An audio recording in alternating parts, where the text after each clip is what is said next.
Come on, Dave. It's not that bad.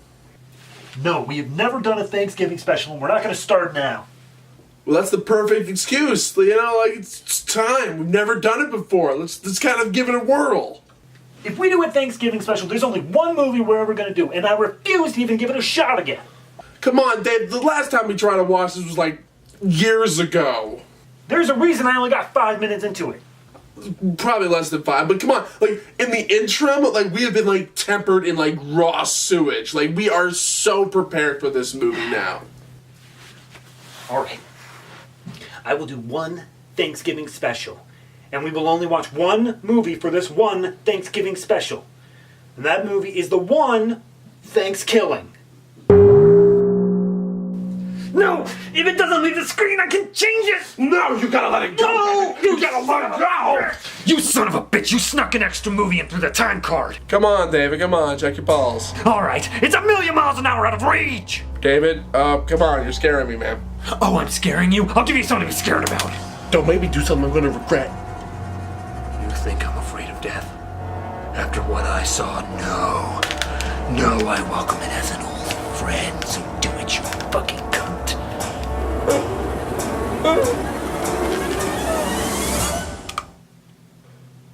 I don't want to play anymore, Dave. Alright. I'll do the review. I'll do your fucking review, and I'm gonna play it totally calm. You won't even know anything's wrong. Let's go to the couch. Well, ladies and gentlemen, it's Thanksgiving time. Matthew, what are you thankful for? You? That's great. You know what I'm thankful for? What? I'm thankful that the entire time that we've ever done this show, we've never had to review more than one movie per episode. I mean, we've done multiple movies in one day before, David.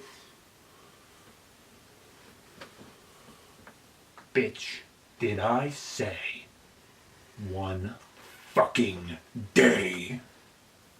No. No! I said one per fucking episode. So why don't you read the fucking titles? Because we watched 2 fucking movies today. Thankskilling and And... Thankskilling 3. yes, that's right. 2 fucking movies. A double fucking feature for your fucking Thanksgiving. Are you thankful, audience? Are you thankful? So, Thankskilling, for the uninitiated, was a 2008 parody horror film in the vein of, like Ginger Dead Man. It came out with a sequel years later. Oh, it was critically hated, but it was turned into a cult film. So bad it's good sort of thing. But it came out with a sequel years later through Kickstarter that played off the fact that there wasn't a Thankskilling 2, so they just skipped ahead and made Thankskilling 3. The first movie was actually made with about $3,500 budget, and the second movie they raised about $116,000. Yes, which Actually kind of impressive. I mean, to be fair, like, there was enough of a following of the first movie to actually garner that amount of money. There was enough dedication that 2 people donated $10,000. 10 grand. Kickstarter. Then there's one $5,000 backer as well. That's crazy. But since we've never done a 2 for review before, here's how this is going to work.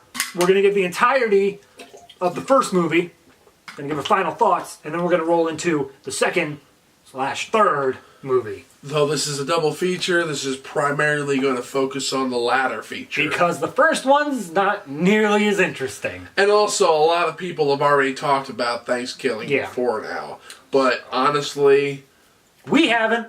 we couldn't also talk about the second movie without talking about the first one. All right, so Thankskilling. I'm going to get out my phone for the cast, but I'll give you the plot. The plot is... I can do the cast. Okay. The plot is that, oh, what was it, 505 years ago? Yes. At the time of recording, so 2008, so I guess at this point it's 514. 514 years ago, Turkey was necromanced back to life by an evil Indian wizard guy who sicked it on all the white people because of their crimes against Indian humanity. He was cursed to return every 505 years, which just, of course, happens to land here. Meanwhile, we're following our crew of 5 high schoolers, the jock, the scholar, the fool, the whore, and the virgin.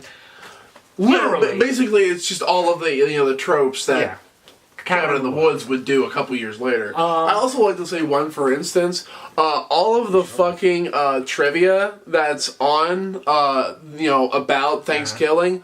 Oh my fucking god, there's so much trivia. Alright, so... I wish I could just tell it all to you. IMDb is a great resource. Go to it. So they go through and they are... The turkey's one-off killing all the teenagers and killing their parents and their families, all the while making hilarious turkey and bird-based puns. And then there's more puns than that. But to be fair, actually, the puns in the second one are a lot worse. But we'll hold off on that. We'll hold off on that. It ends up with them discovering a book in the one girl's father's library, which is just his garage, and it's really just like 3 books. It discovers how to kill the turkey, where you need to remove a magic talisman from it. Then you need to burn it at the stake. So, like a witch. But the entire last part was hidden in math equations that the nerd character had to solve. Mind you, 2 people have already killed off at this point. And to be fair, they actually wrote a real thing, even though half of it was all just being lifted from Wikipedia. Yeah. So they go ahead and get the talisman, but the turkey gets away. They end up trapping it again in a teepee and burning it at the stake. No, sorry. The first guy shot him with a shotgun. And they're like, oh, well, fuck, he's dead. He has a hole in his fucking head. There's no way he can come back from that unless he was dropped in radioactive waste or something. Which he was. So then he comes back. He becomes the toxic turkey. He's glowing green now, and he comes back and he kills off the new boyfriend of the virgin main girl character. And the nerd. Kills off both of them. And then, she doesn't remain a virgin and whatnot because they start fucking right in front of the nerdy friend. Not actually, though. Like, this has surprisingly little tits and stuff, but we'll get to it. Hold on. So then what happens after? Okay, so then the girl leads him out and sets him on fire and throws him. That wasn't killing him because he's not burned at the stake. So she throws him into this giant bonfire, which I guess substitutes as the stake. Yeah. And then it's like, all right, yeah, we did it. And then it cuts to a family about a year later that has the cooked turkey, and the turkey starts moving as they're saying the Lord's Prayer, and then it's like, gobble, gobble, motherfucker. And then that movie. And according to IMDb... And then it ends with, in space next time. And apparently, according to IMDb, they thought of the tagline, gobble, gobble, motherfucker, before they thought of anything else in the movie. That doesn't surprise me at all. No, it doesn't. And actually, apparently also they shot this movie in 11 days. Definitely. That surprises me that it took that long. Honestly. Yeah. This movie... We've shot movies in faster time than that. Not necessarily. I mean, they had a bigger budget than we were working with, so that's actually kind of shameful. At $3,500. Yeah. But all right, so let's get into the acting first. So you had the 5 main kids, you had the turkey, you had the parents of 2 of the different kids, and then you had the the loner drifter guy. Yeah. His actual name's General Bastard. His character name I don't care about. But Oscar the Hermit. Yeah, there you go. He was only in Thanksgiving. Thanksgiving. He was only in Thanksgiving. Actually, Thanksgiving is a short that was actually a fake trailer in the movie Grindhouse, which actually was far better than this movie. So I guess we should talk about... Alright, so the kids, first off. Does anyone really stand out to you as especially bad? Honestly, just in general how they stand out to me, the thing is, with the writing of this, like David had said earlier, is the fact that this is entirely built to be a parody of the genre. Like, it kind of breaks down the tropes that you see. One thing that reminds me the most of this is just kind of like, it's Ginger Dead Man. Yeah. And like our 5th review. Yeah, you remember, that review, and I got very drunk during that review, so I couldn't really hold much of a conversation. But at the same time, that movie is very reminiscent of this. It's just this foul-mouthed kind of... Yeah. I mean, it's miniature monster. it's supposed to be something that's like, how could you possibly make this scary? And they realize that they can't, so they play it up for laughs, while also trying to make it scary to everyone. This came before Avalanche Sharks, though. Yeah, I mean, sharks theoretically are still scary, but true. Fair. But it's like it's the sort of thing of Gingerbread Man. It's the fact of how can a gingerbread man be scary at all? So they play it up for laughs. They're like, it's not actually scary, but then they still play up the gore and everything else like it's supposed to be scary. It's not even that necessarily. I think it's also the fact of the matter is though one of the problems with this movie, just as the problem with the Ginger Dead Man series, is the fact that they play the comedy. They play up the parody comedy for the lowest common denominator. Think about like very smart parody films that you possibly could see, like anything, like not everything, but at the same time, like anything from like Mel Brooks primarily, Blazing Saddles, Young Frankenstein. Those are all parodies of the genre. This is like a poor man's Freeburg and Seltzner. Yeah, like very poor man's. You'll know my problems with those motherfuckers. This is the homeless man's Freeburg and Seltzer. Yeah, and also again, like I like to kind of lay this point on a little thicker. We're not saying that this movie has no rights to exist. No. We are critiquing this film, but at the same time, though, the fact that this filmmaker was able to make this movie and find the audience that he did enough to kickstart the second one is admirable. I'll never go out of my way and say that stuff like Birdemic. I mean, you're probably gonna be able to find fucking footage of me saying it, but I don't intentionally ever go out of my way and say that shit like this, the low Z grade shit, shouldn't exist. Sandy Hook, man. It can fully exist. If people want to make a movie, make your fucking movie. Absolutely. But what we have a problem with is when it makes it onto platforms that are like, or at least one point, kind of exclusive. That's what upsets us at points. And the fact that this thing got cult status as well. But the one thing I wanted to talk about... And it's been on Netflix. Yeah, the one thing I wanted to talk about was... we saw it on Amazon Prime. The opening shot of this movie. The opening shot, quite literally, was... a tit. Yes. Well, to be more specific, it was it was just a nipple. It was a zoomed-in nipple of we're almost 99% sure porn star. Yeah, her name was Wanda Lust. It zoomed out. She was dressed in pilgrim outfit, but at the same time, the outfit was just cut beneath her tits. And then boobs. And she's running through the woods, fall, and then she falls, and then the turkey comes up behind her with a cleaver and says, "Nice tits, bitch." Cue title. I understand the point of a hook. She is a porn star. Yeah. I understand the point. Cock-smoking grannies. Yeah. Older women, younger women no, die. I don't even want any more. Dirty Jokes, the movie. All right, that one actually sounds interesting. MILF does a body good. I'm going to keep talking about the movie. So that opening hook, you could tell that they... Can we get Brie Larson? They wanted, you to stick around. That is literally, when the first shot is a boob, you're like, well, hey, at least there's some skin. But here's the problem. And it's also very obvious what the fuck it's trying to set you up for. And here's the problem. There is no more skin.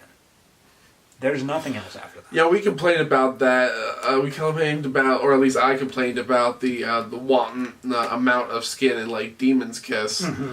But it's just it's not fun. It's kind of sad. If you're gonna have smut, play it up as smut. Be like, hey, check it out. Yeah, as we always say, the fact of the matter is though, if you don't have the content that you require and the craft behind it, you up the smut content.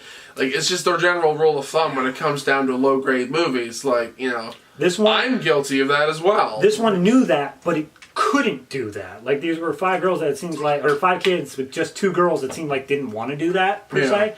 So they had one girl who pulled up her shirt, but her bra was still on. Guys could be the same thing. Yeah. I honestly do not care.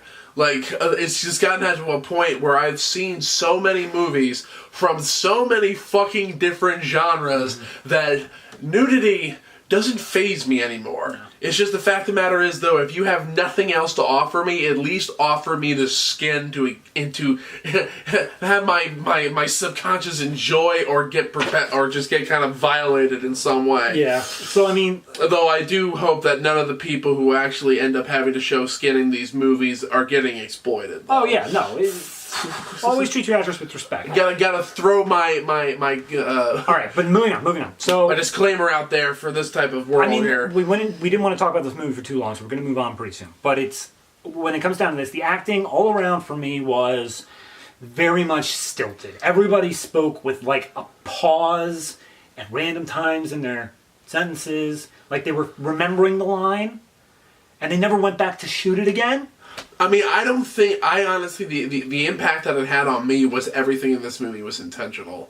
The reason that I say that it's intentional is because of the way that it was said, the way the script was done, the pacing, everything seemed a little too easy to be put together just to stuff to bad acting and stuff like that. That does not necessarily mean that this was not poorly acted. As I said before, this is definitely a parody film, but unlike movies like, Tucker and Dale versus Evil, like, they weren't able to get the type of dialogue and set and structure that these other better films have. I mean, yeah, it's like it's that one thing. It's just a failed attempt. I think it was intentional, but they took it too far, or they just didn't have the ability to kind of pull it off. I mean, for me, it comes down to that saying of the if you like the who's more the fool or the fool who pretends to be like a fool.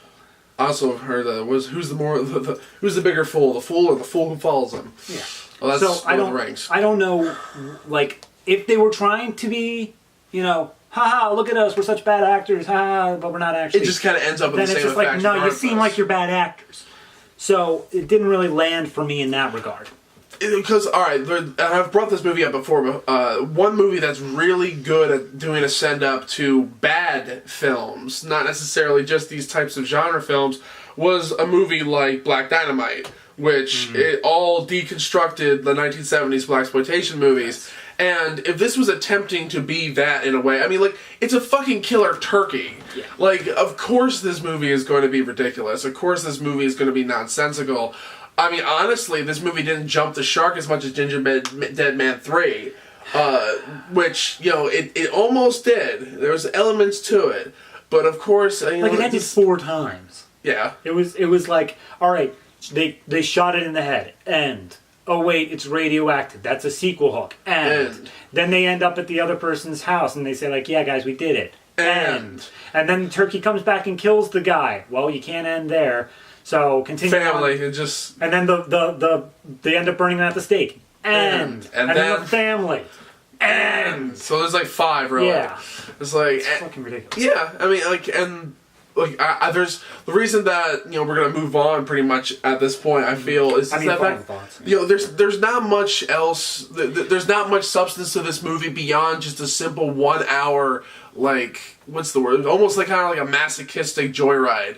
It kind of falls into that whole so bad it's good category, but it doesn't get to that point for me. For me, it comes out as a slightly better in the fact that they actually had some props and stuff. Birdemic. Yeah. It comes out to be a very low production value. And everything is orange. A very questionable idea to begin with. A very, hey, these are my friends from high school cast. I mean, yeah, I've seen some schlocky movies. I mean, fuck, like, what was it? You guys have ever seen, The Killer Shrews? This is kind of along the same idea, except they don't talk. So point being, we understand as to why it's a so bad it's good movie, why it got to that sort of status, because people like cringe, and that's almost what it is balancing on. This is really, that's a good way of putting it. Should ask Dylan if he likes this movie. It's the fact of the matter is, though, it's cringe. It's definitely, it's a 1 hour cringe video. Yeah. And some people love that film. Again, like this, I remember actually, I did see this once before, but this was like years ago. I think I saw it roughly around the time that the second one was being produced. And I was together with a party with some friends from college, and we watched it together, and I think I remember, like, this movie had such a low impact on me, such a, I guess you could say, like, it did not resonate with me one way or another, of any particular way, to a point at which that I forgot 99% of this movie since up until, like, actually watching it now. I mean, I only ever saw the first 5 minutes and then I bailed, but whatever. So that's... Thankskilling. That's Thankskilling. Uno. Now, one thing about Thankskilling, as we said, low production values.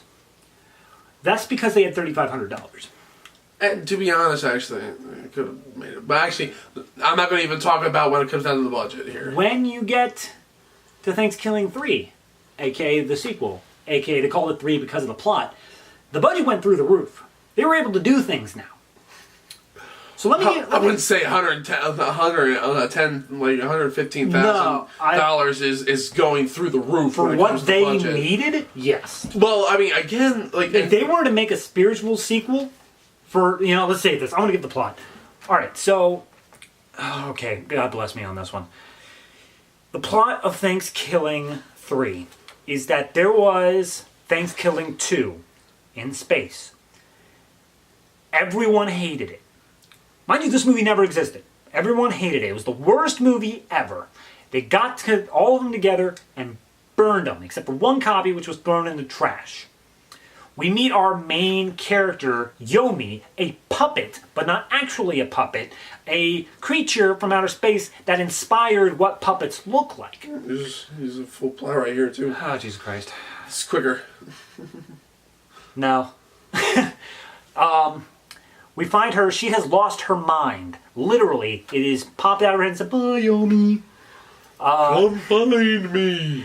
So she ends up in a dumpster, looking for her mind. A pile of trash tells her, like, "Hey, Yomi, you gotta find your mind." "Yeah, I know." And she comes across the copy of Thankskilling 2. She sticks it in a backpack, and then we meet Uncle Donnie. Uncle Donnie is a salesman who dressed up like a colonist, trying to sell a thing called the Pluckmaster 3000, which is an automatic turkey cooking system. From there, she goes... And it's meant for people who literally are just like buckshot a turkey. Like, it plucks them and everything. Plucks it, throws it in, cooks it out. So, she goes home with Donnie... Like this episode of Dexter. ...to his house where his grandma... No, sorry. He lives with Jefferson. Jefferson is also dressed up as a colonialist because they are founding Thanksgiving Land, a Thanksgiving-based theme park. Jefferson also has a grandmother. I forget her name. I don't care. She's a rapper.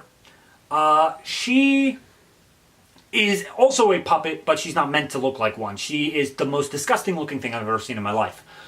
I actually liked it. Fuck. As soon as I saw her, I just... It's like Garbage Pail Kid grew up. I was like, oh, God, what's wrong with your face? What's wrong with your face? So, at that point, there was another plot going on where the turkey from the first movie discovered that everyone destroyed his movie, so he killed his wife and took his kid and said, "Hey, we're going to go be evil together." And he's like, "Okay, Dad!" And they... Oh, that fucking boy's They went voice. to go find... His name is Giblet. Went to go find the DVD that was just thrown away and not actually burned, the one that Yomi has. So the son ends up being killed by the evil turkey and says, "All right, use your soul and go find the DVD." And she goes, "Okay, Dad!" And he flies away and he finds the Thankskilling 2 DVD. The soul possesses the DVD. The evil turkey shows up to get it, and then... Holy shit. They actually don't have the voice of the grandma in here. Poor thing. That's where shit starts to go downhill. If you think that everything I've just said is crazy, that's where shit starts to go downhill. There's a robot named Muff, and he has a worm named Rhonda. They go and they try to get the DVD because they want revenge on the evil turkey for something that happened up in space. Named Rhonda. It's also tranny. From then... They meet a wizard turkey who gives Yomi a wishbone, which is the only thing that can stop the evil turkey. Then the evil turkey ends up getting the possessed DVD case with Giblet in it. They go into turkey hell, where the evil turkey is trying to take the curse that was in the DVD and spend it on all the people. As they try to get the DVD back, he lets go a Franken turkey named Blarth. They also met a wives turkey. Like, he was like... I said that. The wizard turkey, yeah. It looks kind of like Luke in The Last Jedi. They play it up to be Gandalf in He says, "You shall not peck." Get it? More puns. So they release a Franken turkey named Blarth, and he chases him down and ends up killing Rhonda the Worm, which then causes Muff to commit suicide out of sadness. But then Rhonda was okay and just playing a joke because fuck it.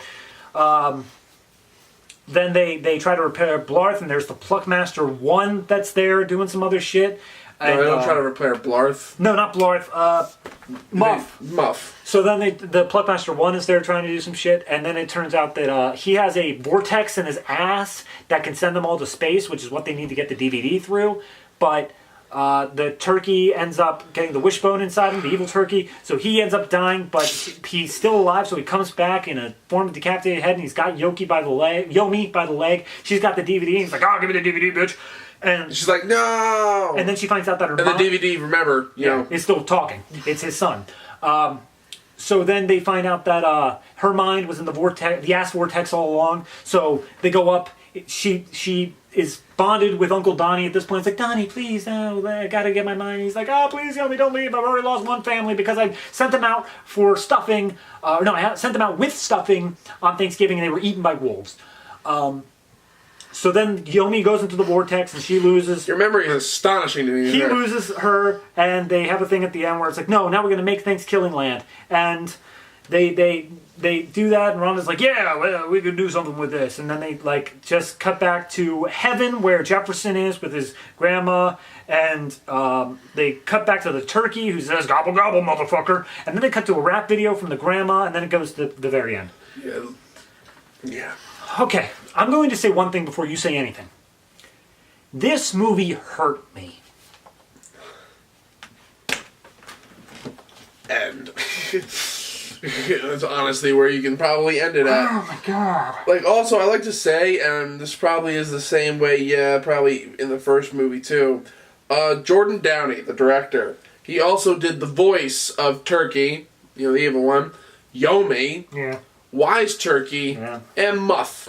I think also, though, I think it was Kevin Stewart who did the voice of the grandma. Because he was credited for one of them. I know they did all the puppets. Between the two of them, the two people who were like director-writer, they did all the puppets' voices. There was a guy named Rimjob Rick. Of course there was. Of course there was. Why wouldn't there be? All right, so I want to talk about the acting, first off. Go for it. So the human actors, there were... This has a shit ton of trivia, two major ones. There were a couple ancillary ones, but there were two major ones, which were Jefferson and Uncle Donnie. Jefferson wasn't even around for all that long. No, he was killed off pretty quick on there. Well, pretty quick and relatively. He was there for a while. So he was funny. I liked Jefferson. His comedic timing was good, and he did a good job with his.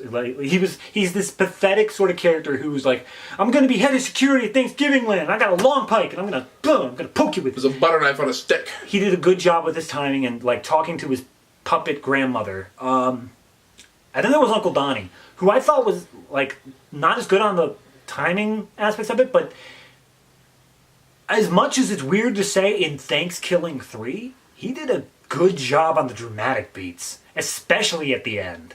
Because after all the shit that you just saw, they literally have she's being pulled in the vortex and he's holding her hands like, "Please don't leave me, you're my family now." And it's like, wow, he's almost actually making this work just through his sheer acting. He's acting against a Muppet in a Thankskilling movie. I was going to say, it's Muppets meeting Ginger Dead Man 3 in this one. Yeah, pretty much. Beforehand it was just Ginger Dead Man kind of amped to a certain degree. This one is where you add Muppets. Now, the funniest thing about this movie is, comparatively, I want to kind of get into technicals here, because there's not much else I could say about the acting. Well, you kind of went through that. I want to say the puppets. True.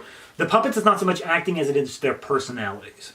Which the guy who played Jefferson is also in a shit ton of stuff too. He's probably in the most amount of stuff. He seemed like he was very competent.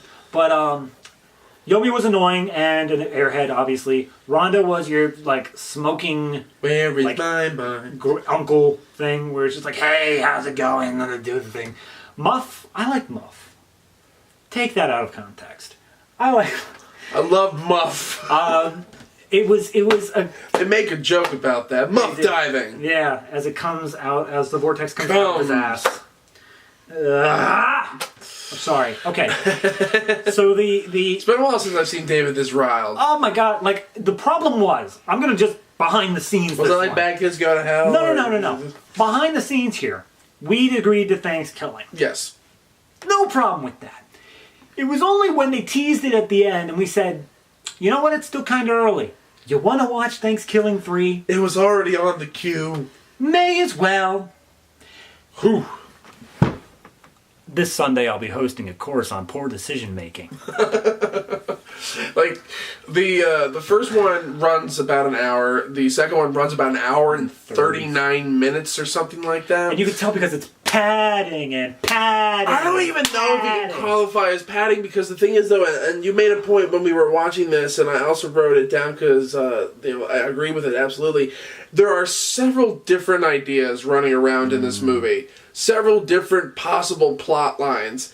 And the director and the writers, apparently, it's like they couldn't decide on which one they wanted. No. So they chose all of them.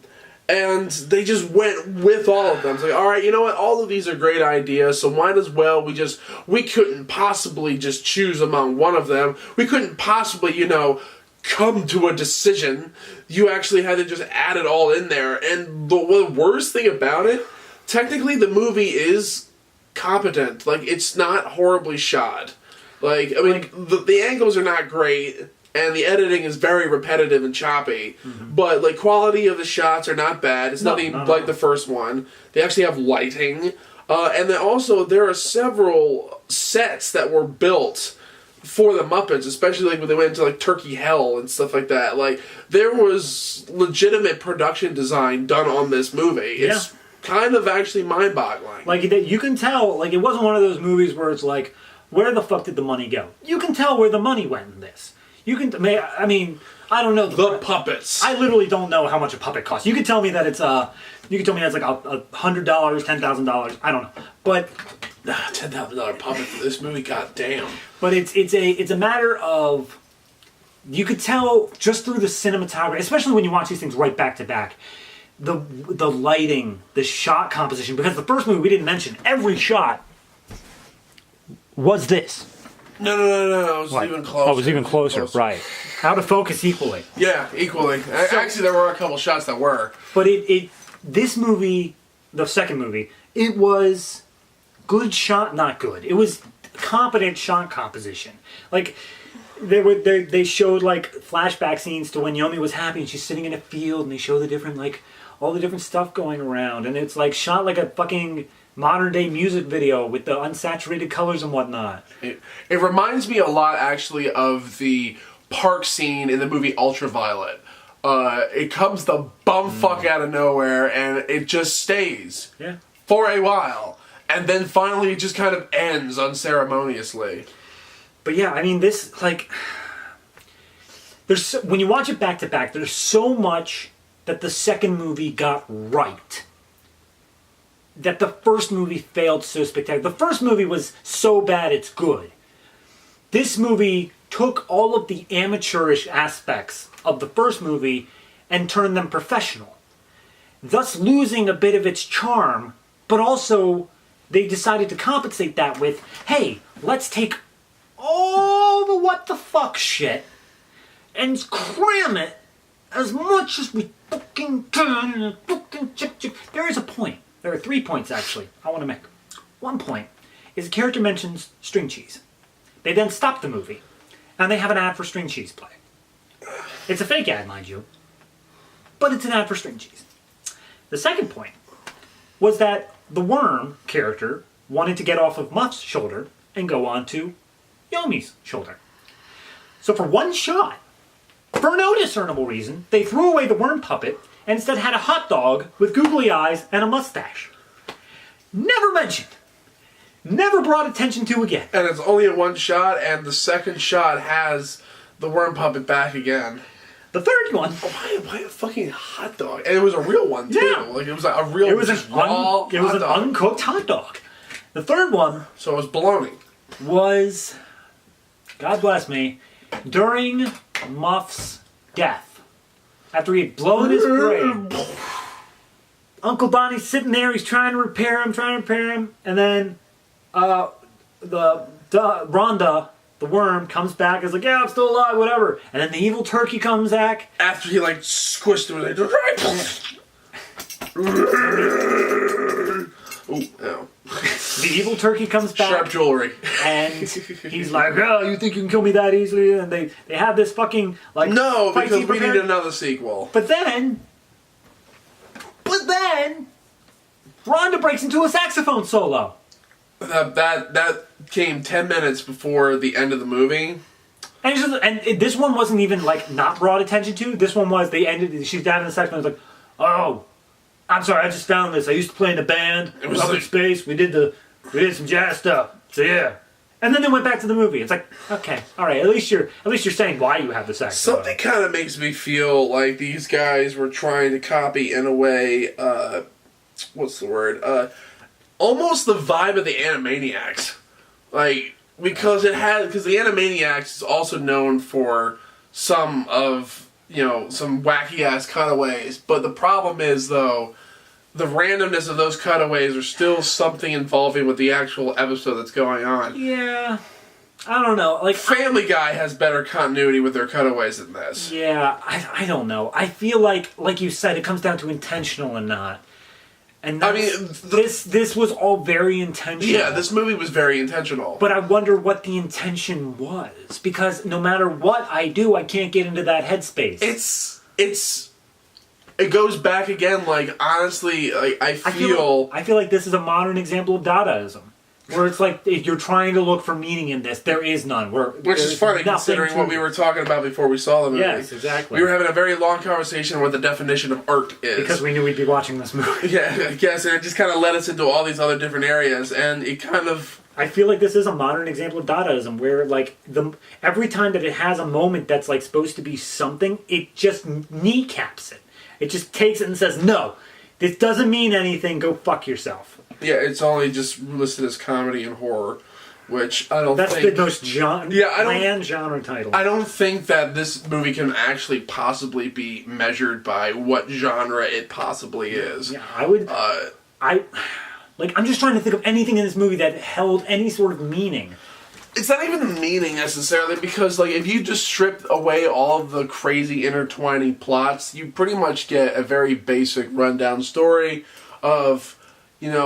person looking for one thing in tandem with them trying to fight off the evildoer ends up finding what they need in the end, even if they don't realize it. That's basically the story. I mean, that's every character except for the turkey. Yeah. Rhonda's looking for the DVD, but discovers something else in this thing. Donnie is looking for the Pluckmaster and whatever, but finds family instead. And she's looking for her mind, and also finds family instead. And finds her mind. And finds her mind too. But I don't know. The problem that I have the most with this movie is that the direction that in which the plot goes, and there is one, I think. What? One that is kind of nestled in there somewhere.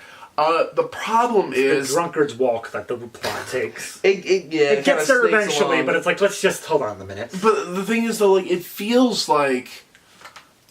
I don't take this the wrong way, guys. It feels like when you finally got the money, you didn't know what to do with it. Yeah.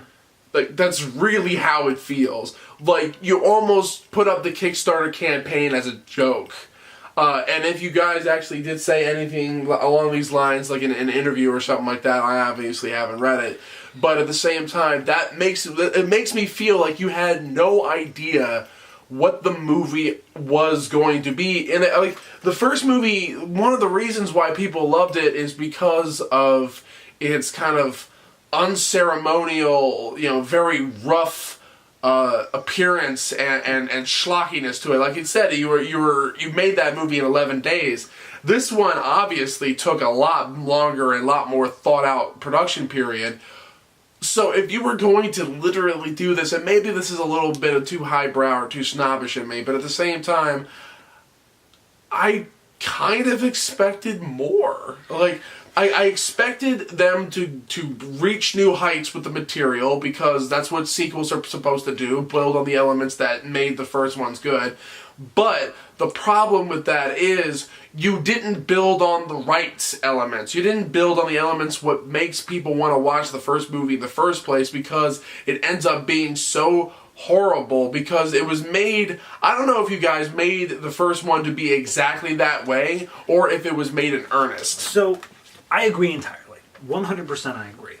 But I feel like something we really need to analyze is the fact that almost every single so bad it's good movie, It's all unintentional. well, it's all unintentional, but at the same time, the common thread that I see at least behind almost all of them is production value. Almost always, to me, Birdemic, The Room, Thankskilling, they have low production value. But The Room was made for like $8 million. But that's fine. Or But $4. You look at it and it seems like it has low production value. It doesn't matter whether or not a lot of money was spent well into that. It looks like it was a soap opera shot. Yeah, but like, I would not put like... All right. Birdemic is a class all of its own because of how shitty the quality is versus how shitty the actual storyline is, but I get what you're going for. The point I'm trying to make here is the fact that when they made the sequel, they lost that entirely. They have actual decent looking special effects now. They have like the Asphalt. It looks like a sci-fi movie. Yeah, the Asphalt text is television movie. Very well done. The one part that they poke fun at the puppets when the one yellow piece of felt is falling after Yoni gets sucked away, he pulls out a pair of scissors and cuts the string to pick it up. It's like you're aware of yourself. That's good, but you should be. I don't know. I feel like this still should have had the vibe of the first movie, in that, hey, here's what like a whole bunch of what basically look like my college roommates. And we're just filming this thing. If you want to like really pump up the production value and stuff, go right ahead. But it should feel at least like a spiritual successor of the first movie, and not like a totally different movie that had the turkey in it. Honestly, I feel that this movie is a spiritual successor, like more than a direct sequel to the first Thankskilling. Mainly also because the movie gets as meta as it does. Yeah, that is its real, like, that's what makes this so hard to do. See, the first one had a couple instances of meta, mainly from the turkey itself. Yeah.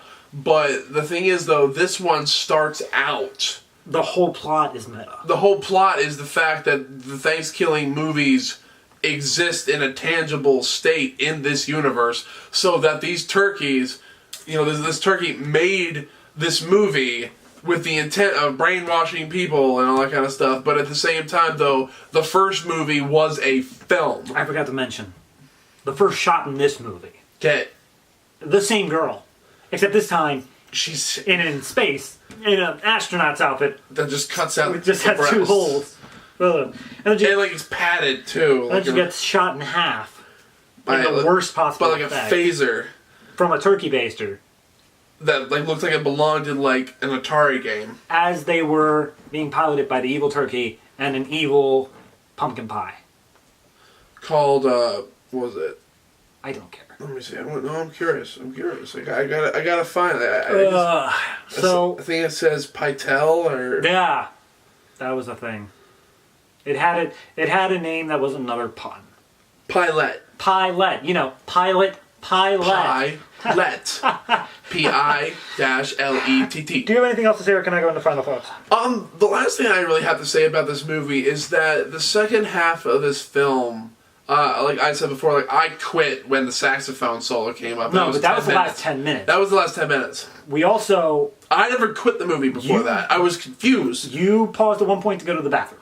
That was not quitting the movie. I know it wasn't, but I feel like in these sorts of movies, any sort of reprieve is like against the code. But I needed to empty the bladder. No, but that's part of the suffering. Trust me, no, I agree 100%. But that's where it feels like as soon as you get a reprieve, you're just like, okay, my mind is back into a state where logic makes sense again. It's not getting beaten up by this film. And that's honestly what it felt like for the most part. Like, the first movie was just an exercise in really well worn tropes. Yeah. To a point at which that they were trying to be overly comical. I mean, this is a snobbish reaction, but at the same time, though, Charlie Chaplin quoted something along the lines that, if something's going to be funny, it's going to be funny. If you try to make it funny, it's not going to be funny. Yeah. So that one of the reasons why the first movie ended up being funny is because it became funny only because of unintentional reasons. The movie became famous because people like to mock it. Yeah. There are and of course, a lot more people have rated this a lot higher, but that's because they got more enjoyment out of it. The second movie was primarily a bad movie, not in the strictest sense of the word. It's just the fact that the movie was almost incomprehensible when it came down to the plotting and came down to the character motivations, and also the amount of effort that was put on such asinine fucking situations. Yeah. Guys, I saw the movie. I can see that you have some talent. I really can. And also, if you have the ability and the charisma to raise $100,000+ to make your fucking killer turkey movie sequel, then you got some goddamn clout. I don't think that's any ability or charisma on their part. I think that's riding the brand. Because they made that probably when it was like at its peak, pretty much. But at the same time, they were able to have charisma enough to convince people to do it. The fact of the matter is, though, you're not going to find somebody, honestly, that is going to probably crowdfund Birdemic, another sequel of Birdemic. Another one, no, but they did the first one, so... Anyway, I'm going to give my final thoughts. My final thoughts on not just this movie, but both movies. Thankskilling one, as Matt said, is... It's made to be mocked. And that's fine. We're here to make fun of you. That's fine. That's their playing movie. Like I said, The Room earlier. It's not... Nobody goes to that movie because they're like, I really enjoy the way that the triangle between Mark and Lisa and Johnny all resolves. No, we want to make fun of these people, damn it. This is that exact same... The last thing I want to say, like my comparison to Birdemic... they did try to raise a crowdfunding campaign to raise $500,000 to get a Birdemic 3 sequel. They raised $600. More people wanted to see the Thankskilling sequel than wanted to see the conclusion of the Birdemic trilogy. To be fair, you get one. That's the moral. If you have a hugely mocked film, if you write it at the right time, you get one sequel. Well, Birdemic's third one was trying to be crowdfunded last year. Yeah, it wrote its way long before that. But as I'm saying, the first one was made to be mocked. Plain and simple. This one, the second one, the third one, however the fuck you want to call it. Don't touch me. It's made to be thought. It's made to be thought. This is your fault. Don't touch me. Hey, bitch, you said let's go for it. The third one is... It doesn't know what it is. In more ways than one. It knows it wants to be crass and dirty. And they succeed. They know it wants to be more puppet-based, and they succeed. They know it wants to be meta, and it succeeds. But when you throw those three things together, it's just three different things all wrestling for control. Oh, is it going to be more meta? No. It's going to be more crass. No, wait, no, it's more puppets. We gotta, two rats that sniff each other's asses. Yeah, that covers two birds with one stone. But what about the meta? Well, we can then work in a different character named... And then Blarth! Blarth, yeah. I don't... They call it Barth with the subtitles on Amazon Prime. Point being, this movie didn't know what it wanted to be. And it's not ever going to be the kind of cult classic that the first one is. If anything, it's going to be the... Hey, you remember that thing you dropped 10 grand on? You fucking idiot. It's a lot. It's a big investment. I hope you guys made your money back. I hope you enjoyed the movie, but I personally did not. Matt, did you already give your final thoughts? No. Okay. My final thoughts on the film are simply the fact that, again, this is a movie trying to be something and not quite succeeding, or I would say not succeeding in a way that makes things kind of worth the trip. The first Thankskilling movie was a kind of a playful like, it feels like a playful college movie. Like, this is something that they did for, like, their thesis or something like that. And it was, like, about deconstructing horror tropes or something along those lines. We're probably giving it way too much fucking credit. Oh, yeah. But at the same time, though, you know, I honestly, I cannot fault the second movie for trying new things in the ways that they did. But at the same time, though, I will question the decisions that you guys made regardless.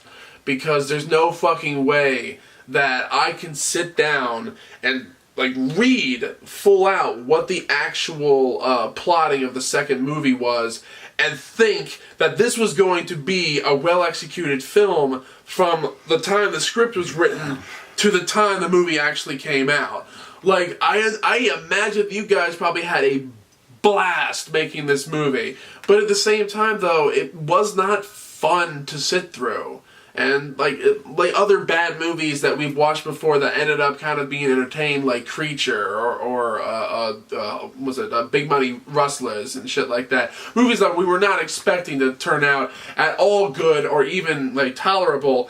This movie had, I think, probably maybe 2 instances where I'm like, okay, that was funny. Mm-hmm. And it was like, oh, okay, that was a decent effect or something like that. But for the most part, it almost feels like the animation and puppetry in this movie were handled by fucking Robot Chicken.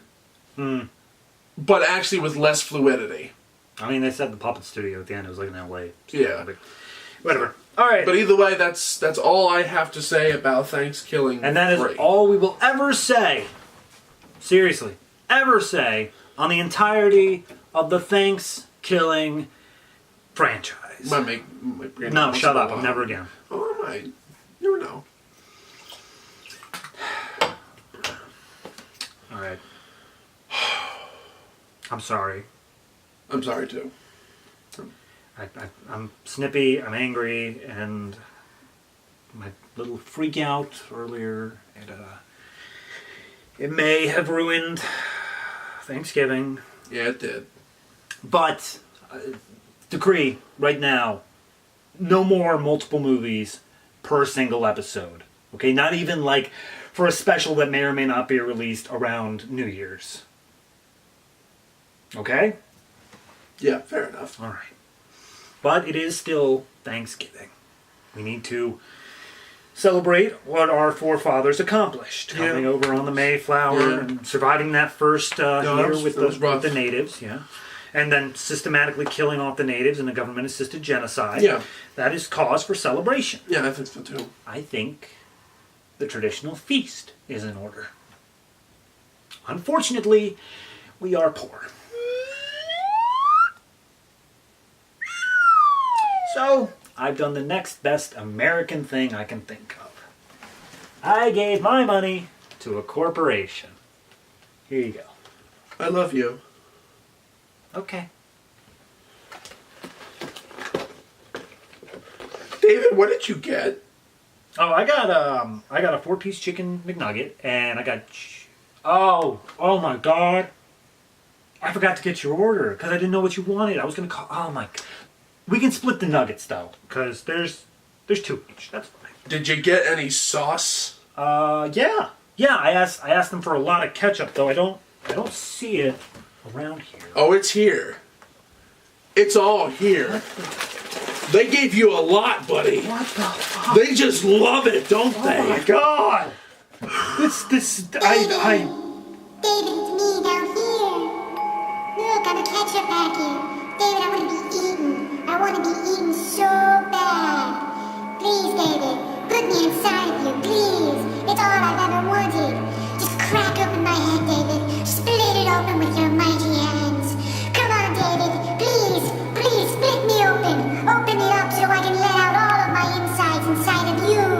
Lead me, David. Eat me. Please, please. Oh, David, this is... I just want to be eaten, David, by you, David. Yes, David, please do it. Oh, this is going to be so... Oh, yes, David, this is what I wanted. Now stick me inside